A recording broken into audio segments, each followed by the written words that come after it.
Hello and welcome to Your New Jersey. I'm Lisa Marie Falbo. On today's show, we'll meet the winner of the New Jersey Pizza Bowl, Nino Coniglio.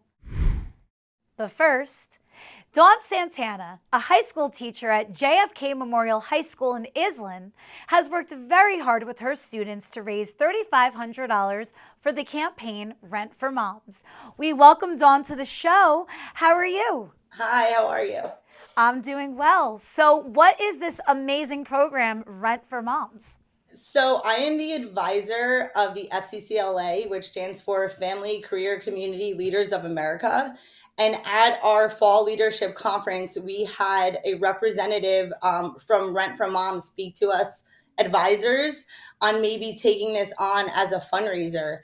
And when you hear about some of the research they do, and how much just factual information backing their information, it's really hard to walk away. And as a mom, it hit home for me. And Rent for Moms is a grassroots initiative campaign that raises money to help specifically African American single moms pay a month worth of rent. Tell us about the fundraisers your students were involved in. So I left there on a mission, and I knew that this was something that I wanted my kids to support. I also know that rent is expensive, right? So we would be having bake sales for like 5 years before we'd be able to really help a mother out. So I decided to join teams with my National Honor Society and Black Student Union. And really, it ties into our diversity and equity that we do within our school that pushes us to collaborate and, celebrate different cultures and contributions. And this for Black History Month was really perfect for us. So we knew we had to make a big difference. We didn't know how. Our students came through and had this great idea of a block party. And I've never heard of it before. I've been fundraising for 7 or 8 years. And what it is, thanks to our great administration, is it's a fundraiser that happens during the school day. So the kids actually get to purchase a $5 ticket to miss a portion of their Block 4 classes. Obviously, they're responsible for any work that they miss. Anything would have to be made up. But they get to all come together and have snacks and foods, drinks, games, fun, dancing, and really celebrate fundraising for such an amazing foundation. And we did two of those, which were huge. And then our actual best event was Lip Sync Battle of the Teachers, which really, thank gosh, we had the best staff at JFK High School because our teachers showed up, they showed out. I mean, what student doesn't want to see their teacher performing? I personally was Lady Gaga, which is going to be an unforgettable thing from here on out. I literally was like blonde wig, like cardboard coming off my shoulders. We had a whole act. The cheerleader teachers did the Spice Girls and were flipping on stage, but it just really tied into our culture. The kids had an after night event. We had, Beyonce on stage. We had the Spice Girls. We had Eminem. And we were able to raise a significant amount of money with that as well. What genius ideas. I think your students have a bright future in fundraising and event planning because I've never heard of things like that. That's very out of the box. It is out of the box. And that's exactly what this type of fundraiser needed. It needed, to provide a significant donation. And paying a mom's rent, toys for tots are great. Clothing drives are so necessary. Food pantries are irreplaceable. So many depend on them. But the real, like, true push behind Rent for Moms is giving that mother that sense of pride to buy her child a toy that they might ask for, or have a new piece of clothing or a new jacket for, Christmas, or just the ability to take her family out to dinner or bring home a pizza. And that all, like, mothers reach to those aspects because their main priority is paying rent and keeping a house over their kids' heads. And this idea, was just amazing. Dee Dee Delgado is a force to be reckoned with. She is an African American activist, woman, single parent herself, and she's the creator of this organization. And after our kids coming together, after working with them, we actually found out after all of this that we were the first school in the entire United States to ever support Rent for Moms. So you hear a lot of schools raising money for, let's say, Toys for Tots or a lot of other initiatives, but this is something that you really don't hear about. Why is something like Rent for Moms not more mainstream? Well, I truly believe that it's the word has not been spread. It hasn't been something that's been pushed because it's never been done. I signed up right away, like, yes, I want to do this. I need to do this. Even you guys sharing with this could mean such an amazing difference to the mothers. And to put something in perspective, when I was speaking with Dee Dee herself, she said when she started this organization, and she really depends on little organizations within every state. So she collaborates with other organizations so that the women suffering in those particular communities, the ones that need it the most, are the ones that get it. But she said when she started this, she had 800 applications and it totaled to like 1.3 million dollars in order to help all of the mothers that actually signed up. And her first roundabout, they made like $37,000. The second one was like 104. So on taking this on as a school front, if just one school, just one from every state, jumped on and took this as a fundraiser, we could raise hundreds of thousands of dollars to help so many more mothers in need. What was the reaction when you presented the check to Rent for Moms? Well, first of all, it was an emotional moment for us all, even for some of our kids. And I urge any teacher out there, that can back this up or could combine with other clubs in our school. It was emotional because we didn't realize how many of our students this cause really hit home for. How many of our students were in a household with a single mother struggling to pay rent? How many of our kids, had their own jobs just to help support their parents in their household? So it was completely emotional, as well as, and we felt accomplished. Dee Dee was super emotional too because the stem of this, came from her childhood and things that she remembered and struggled with. And to have it hit the students was like full circle. Like it came full circle. Like these are the kids that are affected by it now. This is what they're going through, right now. And if they could join together to do something so amazing, which my kids are so amazing for this, that they can make a difference. And it just takes one. Like it took one idea, one of us to bring it back, all of us to work together. And hopefully after this, just at least one other school, could add to this and pick it up as a fundraiser. We have made such a connection with Dee Dee. She came herself to meet our kids. It was great. It was emotional for her. Our students were crying. I was crying. So it really hit home for everybody. Go on to rentformoms.org. You could actually donate just there, online. There's a Give Butter site as well. And then you could actually see the specific organizations in your state that will be helping the mothers. What are your future plans for fundraising? Raising $3,500 might seem like not a lot for most, but as a school fundraiser, it's a big deal. So now our kids already set the bar. Like next year, it's $5,000. Like we want to contribute $5,000 next year, and we hope that every year from now on, we can continue to contribute, and really just like raise the bar. Dawn, how were you and your students inspired by this mission? My family is mixed. So for as a mother to see the reality that there was such a different margin between African American women and other races compared to how they would struggle for rent, it was sad. It was honestly really sad to see, and to see how big the numbers were and how many of them, the average of the whole United States unhoused, is the African American single mother's family. So that alone, as a mother who doesn't face some of those struggles, it's just my mission now to help these moms and do whatever I can to help support this amazing cause. Our high school has a great equity team set up, and the whole purpose of this is to allow our students to interact. And so many bonds were made through this program and through raising money that you saw kids that had never spoken a word to each other sitting and collaborating on like what they can do or how we could do this better.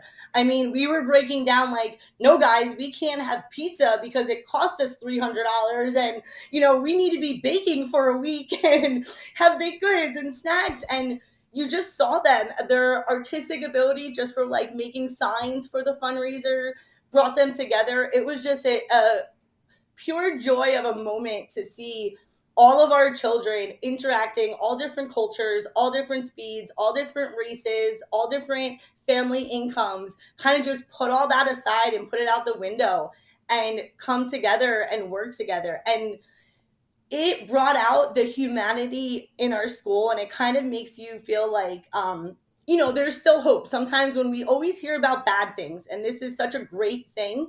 But I've been giving the example, one of my students who had worked endlessly on this fundraiser was after school every day that I was there, baked goods. I we sold tickets for the events, so she came to me and she said, "Here's my $5 for my ticket, Miss Santana." And I said, "Are you kidding me? Like, no, you don't have to pay this time. We're doing this." And she said, "Miss S, what does this go for?" And I said, "Rent for moms." And she said, "Exactly." And that's why I went to work, so that I could give back to this cause. So that in a whole speaks for the humanity level and what we have going on at JFK Memorial High School. Well, I wish more teachers would be like you, because you obviously care so much, and what you're teaching your students is so invaluable outside the classroom. So Dawn, thank you so much. Where can we follow along and find your next move? Okay, well, you could follow us at our JFK FCCLA Instagram and our TikTok. And please feel free to visit rentformoms.org and donate, or just pass the information around to somebody. Literally every dollar helps. So, $5 is plenty if that's what you can give. $20 is, if you take it on as a fundraiser, that's great. We have been making TikToks of all of our work, all of our kind of events that we have. So please follow us, give us words of wisdom to keep going. And we hope that we can make a bigger difference. And we hope that other schools pick this up. We're glad to help anybody, show them how we did it, and really just carry this mission on. Dawn, thank you so much for coming on here today and for all the great work that you're doing for New Jersey's youth. Thank you so much. Thank you for having me. Coniglio's Old Fashioned in Morristown was recently awarded the Best Pizza of New Jersey at the Pizza Bowl. Joining us now to tell us more is its owner, Nino Coniglio. Nino, welcome to the show. How are you? Great to be here. Now, New Jersey has some of the best pizza, sorry, New York. So how does it feel to be considered the top in the Garden State? Oh yeah. It's been amazing. We moved our whole family here from Brooklyn about 5 months ago, and it's been one of the most insane journeys of my entire life. And the reception to the pizza and everything, the neighborhood over here, me and my wife and our little girl couldn't be happier. Well, tell us about that insane journey from Brooklyn. I want to know all about it. Yeah, so I own Williamsburg Pizza. We have three locations in Brooklyn and three in Manhattan. We've won a lot of awards, and this all kind of came about sort of randomly. I had a guy that I knew, Garibaldi. He was trying to get me to, come out to New Jersey, and he was showing me places for rent. And my cousin happened to live up the street from here. So she had just had a baby, so I wasn't really interested in looking at places, but I figured I'd go over there and see the baby and check out the place. And we ended up, my other cousin, her brother was there, and he was like, "Hey, I'll invest with you on this place." And we just kind of decided, yeah, we're opening Coniglio's Old Fashioned in Morristown, New Jersey. So my husband is from New York and his family, and I feel like on the surface, there might be a little bias against New Jersey if you are a New Yorker. And then once they came here, they're like, oh, this place is great. Did you have that moving across the river? Oh yeah, a little bit. So I mean, I grew up half of my childhood in New Jersey, so I was sort of familiar with it. I moved to Brooklyn when I was like 16, and I kind of really never left from there. But I mean, Morristown, New Jersey is just this incredible place. They have nightlife, they have amazing restaurants. So it's like, it almost feels like you're in a city in a way. There's clubs everywhere, there's amazing restaurants. It's a walking town. I walk out of my house right to work. So, in a lot of ways, it's like this kind of Narnia place in New Jersey that I feel like doesn't really exist anywhere else. Does the pizza come out different for you in New Jersey versus New York? I don't think so. I mean, for us, it's all about we use wild yeast starter cultures. We use unbleached, unbrominated flours imported from Italy. If you're in a place with bad water, you just filter the water. So, I mean, we do filter all of our water, but yeah, it's just about, when it comes to the water, it's just about using clean water. Like all that stuff is like a myth that I think stems from, if you can make it in New York or New Jersey or whatever, like what are you doing in Alabama or South Carolina? You know what I mean? You probably flunked out. So maybe that's why the pizza's bad as opposed to the water. But everybody wants to blame it on something. How did you get started in the food services industry? So I started like hanging around pizza shops when I was about 12 years old. And, I don't know, for whatever reason, I just like kind of looked up to these guys. They didn't want to hire me. So I would just like hang out in the store and mop the floors and cut vegetables. And then I used to go to another pizzeria across the street and buy a couple dough balls every night. And my mom would want to kill me in the morning because I would like be making trying to stretch pizza with flour all over the place, like in my room on a old school desk, that she would come find the next day filled with flour. So one day I walked into the spot and, I just started stretching pies and they were like, well, we basically got this kid for free. So I guess we should just put him to work. And that's how the journey started. And then, I just always ask the questions why, and always, I'm not into sports.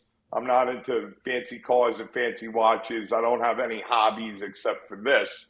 So this is where I put all my spare time and energy into. And you put in the work and you get the knowledge, and I think that's where it comes from. What makes your pizza stand out amongst all the others? A lot of guys like don't really study like the science and the alchemy behind dough. I figured out like about 12 years ago, I was like, why am I looking at all these pizza guys? I started looking at bread makers and learning about pre-ferments and starter cultures and fermentation and hydration and using baker's percentages to get different results. So it's just like, once you learn all that stuff and you put that into practice instead of just throwing a bag of flour that has, chemicals that are illegal in China in it and just dumping a bunch of crap in and a bunch of commercial yeast, you create a more digestible product, and it's a much more healthy product because you lower the glycemic index. So we do naturally leavened breads. We use different flour mixes every time we do it, and they're kind of like, I guess you would call it like a country batard. It's like, old school country loaves made with 100% wild yeast starter culture. We also make some pastas. We make meatballs. We make an amazing 24-hour roasted roast beef with mozzarella and au jus. And then we have a Philly-style roast pork with the broccoli rabe and imported sharp provolone. And we have a resident grandma that I adopted. She's a 70-year-old Italian grandmother. She makes all of our soups and tiramisus and everything like that. Her name's Josephina. She walked in here looking for a job a couple months back. Turns out she's got the same name as my grandmother, so my grandmother isn't with us anymore. But I threw her in the back and on the floor, and she's always here making a bunch of stuff for us all the time. Having the Italian grandmothers in the back of the kitchen doesn't get better than that. It doesn't. It doesn't. That was always a dream of mine, for sure. Did you draw on your Italian roots in curating the menu and really even your whole career? Yeah, 100%. Yeah. I try, within reason to keep it pretty traditional. Like we don't use any wild yeast or we don't use any like buffalo chicken or pineapples on pizza. I refuse to do anything like that. The pizza that we're going for here, like our Williamsburg pizza, is kind of like Nuovo, like 1960s slice shop type of thing. where our goal here was to do old world New York style pizzas. So if you go to like John's, Totonno's, Patsy's, um, Arturo's, the list goes on. They do whole pies, so we do whole pies only. They only use fresh mozzarella. And then we make a dough like, commercial yeast wasn't invented until the 1920s and didn't really get put into use at like local shops until like the 50s. So we aim to create like a dough that emulates what the ingredients that would have been available to pizza makers and bread makers back then. So like that old world coal oven style. We have an amazing oven from Italy that mimics the exact thermal mass and environment of a coal fire oven. It's mainly used in the bread world, but we were able to figure out that it makes some of the best pizza on the planet. Have you gotten together with the other top pizza makers in the state to talk shop and share secrets? A lot of these guys are great. Dan Richer from Raza, a very dear friend of mine. Carmine Testa from Jersey Pizza Boys. I watched his kids grow up. They spin pizza on TV all the time, and I used to be a champion pizza acrobat. I mean, the list goes on. There's so many great guys in this industry, and we get on the phone with each other. We stop at each other's shops. It's a really beautiful community. Most of us don't see each other as like competition. We see each other as colleagues. There's more than enough pizza to go around in the state of New Jersey. You mentioned Raza. They have long been number one. The New York Times, so many different lists. I feel like, I don't know, you guys are neck and neck now. Well, I think we do like a completely different style of pizza. I mean, Dan has been on my podcast, the Pizza Podcast. He actually holds the record. He did a 5-hour podcast with me, and it blew by like crazy. But Dan has some of the same, mentality. We have some of the same mentalities as each other as far as like what goes into making an incredible dough, understanding thermal mass in ovens. He is the first and only guy to like take a wood-fired oven and triple the thermal mass, customized. He does all kinds of amazing stuff too. Like he does, the cultured butters and everything like that. So very different like styles of pizza. One's like a wood-fired 900-degree oven. Mine's more like an old world New York coal fire, like New York style pizza. But I mean, the whole thing's subjective. It depends on what you're into, of course, always. It's not going to be everybody's cup of tea, but I mean, all you can do every day is try your very, very best, I think. You and Dan talked pizza for 5 straight hours? Yeah, 5 straight hours of pizza, and I couldn't believe it when it was over. I felt like we didn't even touch the surface of anything we were talking about. Wait, what else is there to talk about when it comes to pizza? I think we could do like easily another 15 hours, me and Dan, because we're not just talking pizza, we're talking science, like the alchemy behind all this stuff. We're talking about different ovens and the science behind that stuff. And yeah, it turns out there's a lot to talk about. You get us talking and it goes pretty quick. You can watch Dan Richer and Domenico Tolomeo and a bunch of other people on the Pizza Podcast. It's available on Spotify, iTunes, and YouTube. Love that. So finally, the community has been so good to you. How do you give back to them? We have a lot of, younger workers like that are in their teens that we try to bring onto the workforce, even though it can be trying sometimes. Something we're very proud of, that we've got to host a lot of, young kids and give them their first job in the community. We give a ton to different charity events. I did with the Knights of Columbus, Council 359, that's right upstairs from me. We've raised a ton of money for Ukraine, and I gave away about 120 pizzas. That 100% of that money went to the Ukraine charity. And through the Eagles Club, through the Knights of Columbus, we do a lot of charity events, and we also give a lot to the schools in the form of gift cards, and anytime they're doing fundraising and stuff like that, we give back as much as we can. Where can people find out more about you? Check out our YouTube page, Brooklyn Pizza Crew, and if you're looking for updates, just follow Coniglio's on Instagram, and we have updates all the time. All right. Well, like I said, my family and I, we have a date to come in and try you next weekend. So hopefully we'll see you there. Save us a table. You'll definitely see me. I live in this place. I sleep here. I got a cot in the back. All right. Well, I can't wait to try your pizza and grandma's soup. So can't wait. Awesome. See you then. Awesome. Can't wait to see you. Thank you so much. Ciao. Thank you for watching another episode of Your New Jersey. I'm Lisa Marie Falvo. We'll see you back here next week.